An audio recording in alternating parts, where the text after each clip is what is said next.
சரி, இப்ப எனக்கு எதுக்கு போன் பண்ண? அது சொல்லு. இல்ல, நீ ஏதோ ஒரு சூப்பர் மார்க்கெட்ல வேலை பார்த்துக்கிட்டு இருந்தல, இப்பவும் அங்கதான் வேலை பாக்குறியா? ஆமா. எனக்கு அங்க ஏதாவது ஒரு வேலை கிடைக்குமா? அட போ மயிலு. இருக்கிற ஆட்களே வியாபாரம் இல்லன்னு வீட்டுக்கு அனுப்பிச்சிடுறாங்க. என்ன எப்ப அனுப்புவாங்கன்னு எனக்கே தெரியல. இதுல உனக்கு வேற வேலை கேட்கணுமா? உனக்கு தெரிஞ்ச வேற ஏதாவது வேலை இருந்தா சொல்றியா? சொல்றேன். கவிதா நம்ம கூட படிச்சால சுபா, அவ நம்பர் இருக்கா? இருந்தா எனக்கு கொஞ்சம் அனுப்பி வைக்கிறியா? அனுப்பி வைக்கிற மயிலு. நான் வச்சிடுறேன். என்னடா 8 மணி ஆச்சே, இன்னும் கொட்டிக்க வரலையேன்னு பார்த்தேன். டான்னு வந்துட்டியா? என்னடி சும்மா அம்மா நொம்மானுகிட்டு வாயை முட்டு படி. சாப்பாட்டுக்கெல்லாம் வரல, தண்ணி எடுக்கதான் வந்தேன். 3ஆவது தெருல விஜயா இருக்கால, அதான்யா அவன் கூட சுத்தின கந்தசாமி, அவன் பொண்ணு. ஆமா. அவளோட அம்மாவே இன்னைக்கு கடத்தெருவுல பார்த்தேன். ஏதோ அந்த விஜயா வீட்டுல புகுந்த வீட்டுல சண்டையாம். சின்ன சண்டை தானா. அந்த விஜயா மாமியாக்காரியை ஏதோ 2 வார்த்தை எதிர்த்து பேசிட்டாளாம். உடனே அதை பெருசாக்கி பஞ்சாயத்தை கூட்டி சொத்தெல்லாம் பிரிச்சு புருஷனை கூட்டிக்கிட்டு தண்ணி கொடுத்தனும் போயிட்டாளாம். அவ சாமர்த்தியத்தை பாத்தியாயா? அதுவும் பொண்ணு நிக்குத, இதுவும் பொண்ணு. அந்த அம்மா தான் பொண்ணை பத்தி பெருமையா பேசிட்டு இவ கதைய கேட்டா நான் என்னத்தன்னு சொல்றது? பிறந்த வீட்டுக்கு பாரமா வந்து உட்கார்ந்துகிட்டான்னு சொல்லவா முடியும்? வீட்டுல வேலை இருக்குன்னு சொல்லிட்டு ஓடி வந்துட்டேன். எந்த நேரத்துல இவளை பெத்தோன்னே தெரியல. அதுவும் நிம்மதியா இல்ல, பெத்தவங்களையும் நிம்மதியா இருக்க விடல.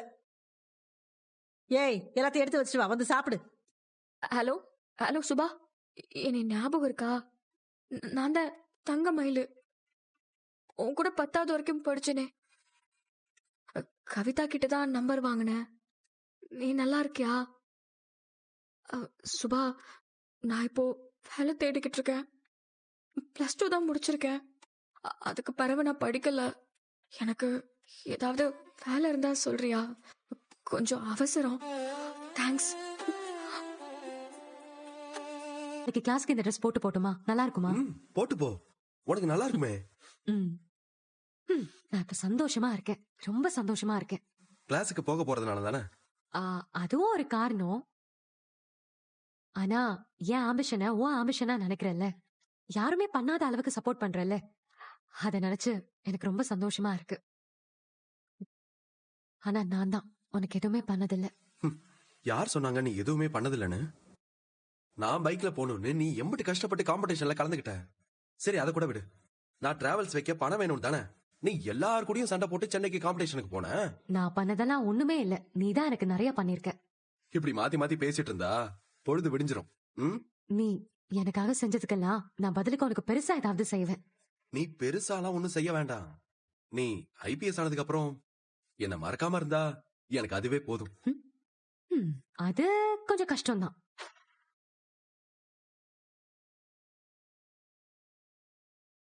உனக்கு கொடுக்க வேண்டிய காசெல்லாம் கொடுத்துட்டு நான் போயிட்டே இருப்பேன். அப்புறம் நீ யாரோ நான் யாரோ. உன்னெல்லாம் நான் கண்டுக்க கூட மாட்டேன், மறந்துடுவேன் அப்படியே.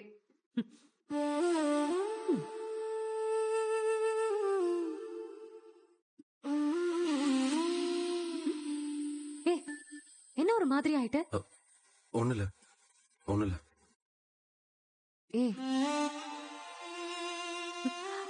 சொல்லு.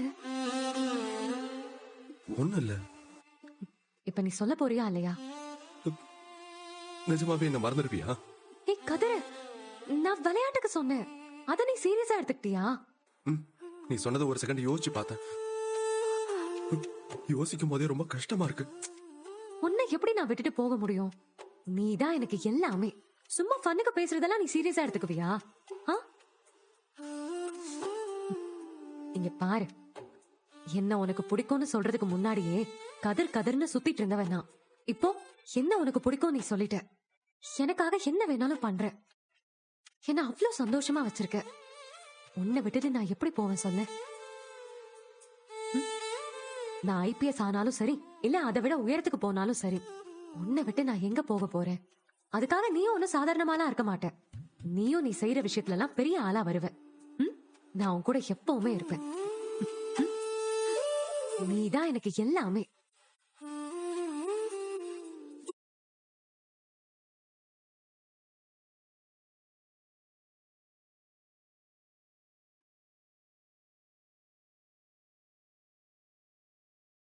ஹலோ சரவணா, அஞ்சலி.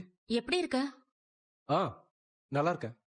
நேத்து கடையில உன்னை பார்த்ததுல இருந்து இப்ப வரைக்கும் உன் போனுக்காக தான் நான் வெயிட் பண்ணிட்டு இருந்தேன். நானும் உனக்கு கால் பண்ணணும் தான் நினைக்கிறேன் அஞ்சலி, ஆனா முடியல. சாப்பிட்டியா? சாப்பிட்டேன். நீ சாப்பிட்டியா? நானும் சாப்பிட்டேன். ம். சரவணா, ரொம்ப நேரம் என்னால மண்டையை உடைக்க முடியல. ஆ, உனக்கும் உன் வைஃபுக்கும் என்ன பிரச்சனை?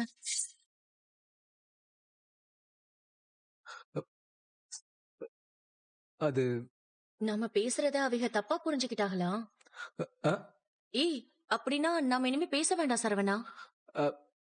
ச்சே அப்படிலாம் எதுவும் இல்லை அஞ்சலி. ஆ, அப்புறம் என்னதான் பிரச்சனை? ஏய், இங்க பாரு, என்ன நல்ல ஃப்ரெண்டா நினைச்சனா என்கிட்ட சொல்லு. ஆ, இல்லனா பரவாயில்ல, எனக்கு நீ சந்தோஷமா இருக்கணும், எனக்கு அவ்வளவுதான் வேணும். நான் சந்தோஷமெல்லாம் இல்லை அஞ்சலி. நான் சந்தோஷமா இருப்பேன்னு எனக்கு தோணல. உன்கிட்ட என் ஒய்ஃப் அம்மா வீட்டுக்கு போயிருக்கான்னு சொன்னல, ஆ, அவளா போகல. நாங்க தான் அவளை அனுப்பி வச்சோம். நான் டைவர்ஸ்க்கு அப்ளை பண்ணிருக்கேன் அஞ்சலி.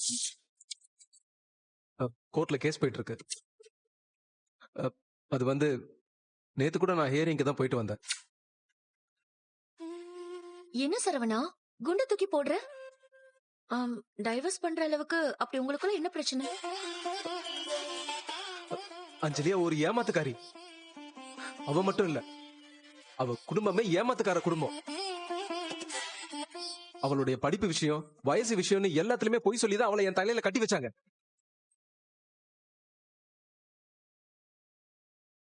அதுக்கப்புறம் நடந்ததெல்லாம் அம்புட்டு பெரிய கொடுமையான விஷயம் அஞ்சலி.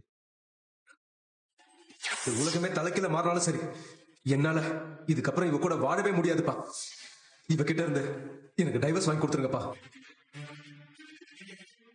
இங்க பாருங்க, நடந்தது நடந்து போச்சு.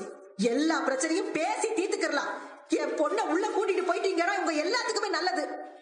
இல்லனாவா நீங்க ஒருத்தரும் நிம்மதியா இருக்க முடியாது. இவ்வளவு நடந்திருக்கு அஞ்சலி என் வாழ்க்கையில. ரொம்ப படுத்தி எடுத்துட்டா. அப்பாவ, அம்மாவ, தங்கச்சிய, ராஜியன்னு எல்லாரையும் கொண்டு போய் ஸ்டேஷன்ல உட்கார வச்சுட்டா. ஐயோ, உனக்கு தெரியுமா அஞ்சலி, என் அப்பா அம்மாவை ஒரு நாள் ஃபுல்லா ஜெயில உட்கார வச்சுட்டா. ஏய், நீ சொல்றதெல்லாம் ஏதோ சினிமால வர மாதிரி இருக்கு. என்னால நம்பவே முடியல சரவணா, அதிர்ச்சியா இருக்கு. இவ்வளவு விஷயம் பண்ணிட்டு தான் அன்னைக்கு கடைக்கு வந்து அப்படி கெஞ்சினா என் கூட சேர்ந்து வாழணுமா. நீ சொல்லு அஞ்சலி, எப்படி அவ கூட சேர்ந்து வாழ சொல்ற? இல்ல எப்படி சேர்ந்து வாழ முடியும்? எனக்கு புரியுது உன் கஷ்டம். அஞ்சலி, இதெல்லாம் பார்க்கும்போது எனக்கு எங்கேயாவது கண்காணாத இடத்துக்கு ஓடி போயிடணும் போல இருக்கு. என் குடும்பத்தை யோசிச்சுதான் நான் அமைதியா இருக்கேன். உன் கதையெல்லாம் கேட்டா என் வாழ்க்கையே பரவாயில்லன்னு தோணுது சரவணா. சரி, வீட்ல என்ன சொல்றாங்க? இந்த தடவை எல்லாரும் என் பக்கம் தான் இருக்காங்க. சரவணா, நீ என்ன முடிவெடுத்தாலும் எங்களுக்கு ஓகே தான் நாங்க. அதே மாதிரி அன்னைக்கு நான் ஒரு முடிவெடுத்தப்போ எல்லாரும் எனக்கு பக்கபலமா இருந்திருந்தாங்கன்னா என் வாழ்க்கை நல்லா இருந்திருக்கும். சரி விடு, இனிமே அத பத்தி பேசி என்ன ஆக போகுது? அஞ்சலி, சாரி அஞ்சலி, என்னோட கதையை சொல்லி நான் உன்னை கஷ்டப்படுத்திட்டனோ? யார்கிட்டயாவது பேசினா தானே மனசுல இருக்கிற பாரு கொஞ்சமாவது இறங்கும். வீட்டுல யார்கிட்டயும் எதையும் சொல்ல முடியல அஞ்சலி. சொன்னா என்னை விட அதிகமா வருத்தப்படுறாங்க. எல்லா கவலையும் மனசுலயே வச்சுக்கிட்டு சுத்திக்கிட்டு இருக்கேன். உன்கிட்ட மனசுல இருக்க விஷயம் எல்லாம் ஷேர் பண்ணதுக்கு அப்புறம் தான் எனக்கு கொஞ்சம் ஆறுதலா இருக்கு அஞ்சலி. இங்க பாரு, நீ எப்ப வேணாலும் என்கிட்ட மனசு விட்டு பேசலாம். ஒரு ஃப்ரெண்டா நான் எப்பவும் உன் கூட இருப்பேன். தேங்க்ஸ் அஞ்சலி, தேங்க்ஸ்.